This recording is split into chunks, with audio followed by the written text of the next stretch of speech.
Ladies and gentlemen, boys and girls, children of all ages, welcome to Robert Sports Show. I'm your host, Robert. NFL week number 13. Whew. This season's been a roller coaster ride for some players. Week 12, I was 13-3.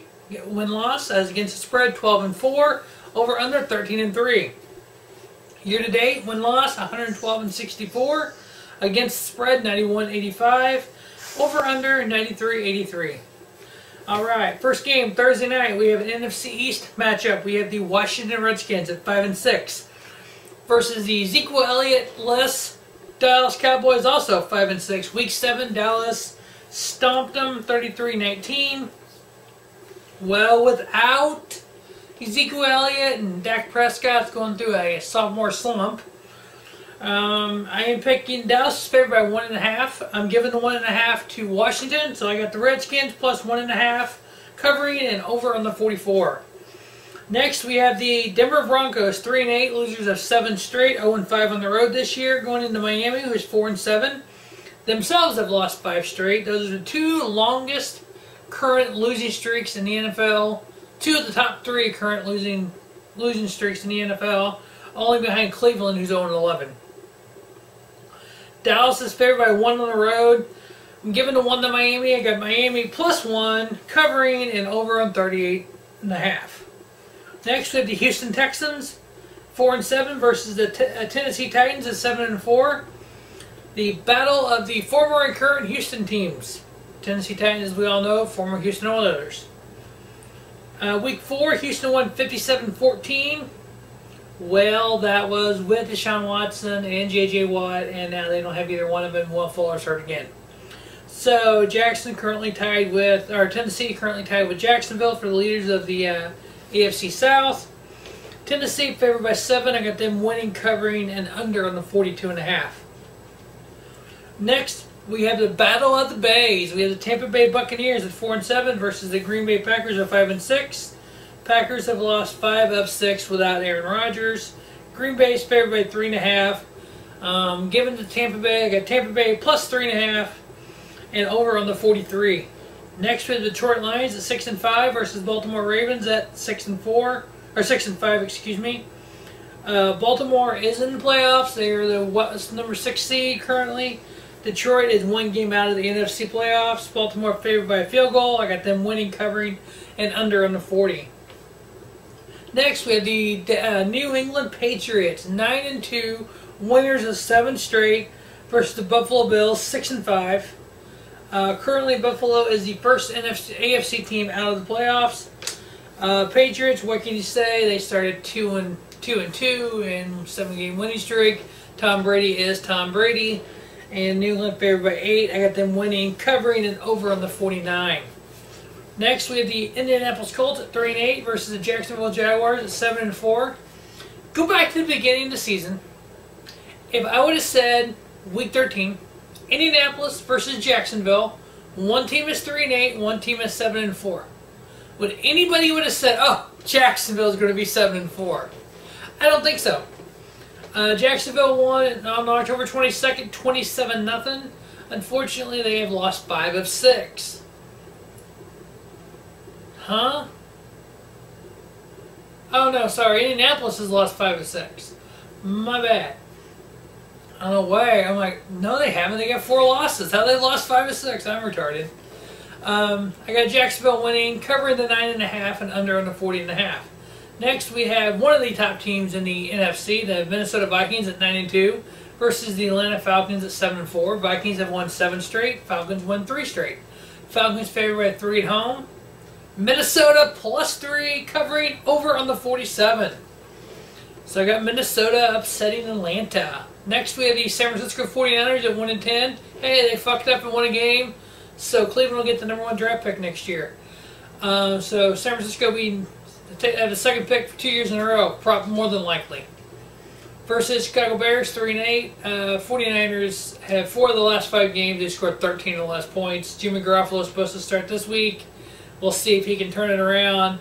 But I don't think you could take a pile of shit and dress it up and have it more than a pile of shit. Bears have scored less than 28 times. They're 1-7 when they've scored less than 20. They're 3-8 on the season. Bears favored by 3.5. Huh. A pile of shit with Jimmy Garoppolo, or a pile of turds with Mitch Trubisky. Bears win. I got the Bears winning, covering the 3.5 and under on the 40. Next, we have what the hell happened to the Kansas City Chiefs? 6-5, losers of 5 straight. Last 2 games, 19 points total in 2 games. God, I'm surprised Kansas City fans aren't calling for Pat Mahomes already.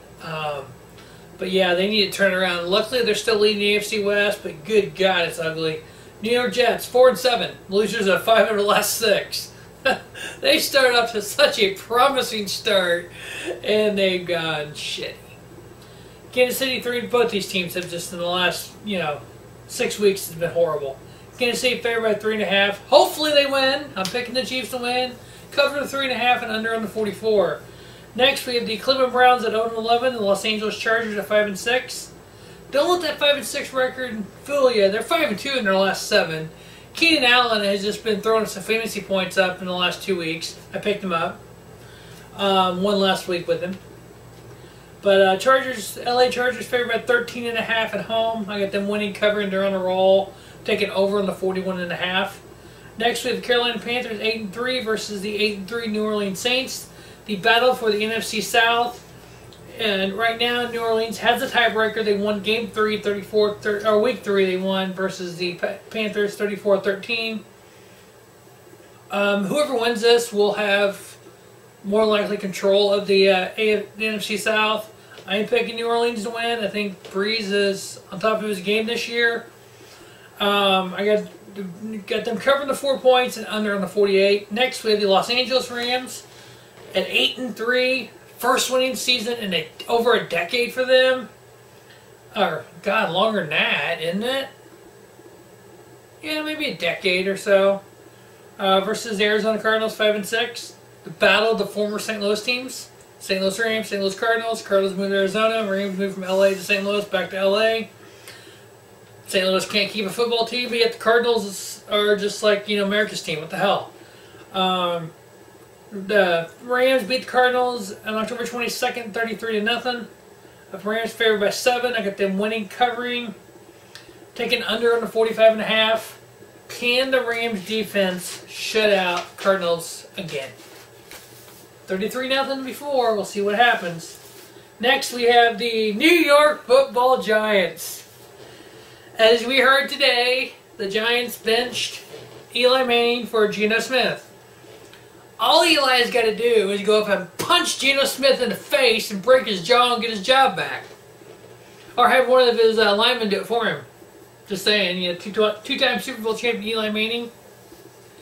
If you're going to bench a 2-time Super Bowl champion for Geno Smith, why don't you just fucking trade him or release him? I mean, Tom Brady is 4-2 in the Super Bowl. The 2 losses are to fucking Eli Manning. 2-9 New York Giants. I hope they lose the rest of the season. Versus the Oakland Raiders, 5-6. Giants have 6 times have scored less than 10 points. The most points they've scored all year is 24. Raiders favored by 7. I got them winning, covering, and under on 42.5. On Sunday Night Football, we have the best team in NFL right now. 9-game winning streak. Philadelphia Eagles 10-1 versus the Seattle Seahawks 7-4. They won 6 of the last 8. Philly favored by 5.5 on the road. Can Philly go on the road in Seattle, the 12th man? Can they go in and win? The way it looks, the NFC playoffs will go through Philadelphia. I got Philly to win. I've got them covering the 5.5 and over on the 47. And on Monday Night Football, we have the Pittsburgh Steelers at 9-2 versus the Cincinnati Bengals at 5-6. October 22nd, Pittsburgh won 29-14. I got them winning, covering the 5.5 and under on the 43.5. All right. That wraps up week number 13 of the NFL football season.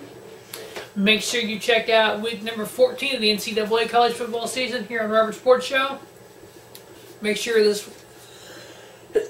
next week you check out my, before the college playoff Final Four officially comes out, I'll have a prediction show here on who I feel should be in the college four. If you want to watch Week 14, you can see that. I will throw one spoiler out there. I picked Alabama. So I got a lot of scenarios floating. And one scenario had 3 SEC teams in the Final Four playoffs. So check out that NCAA Week 14 to see why I said 3 SEC teams. As always, thanks for watching Robert Sports Show, and don't just have a great day. Have a spiffy day. Robert Sports Show, your YouTube leader in sports channel content.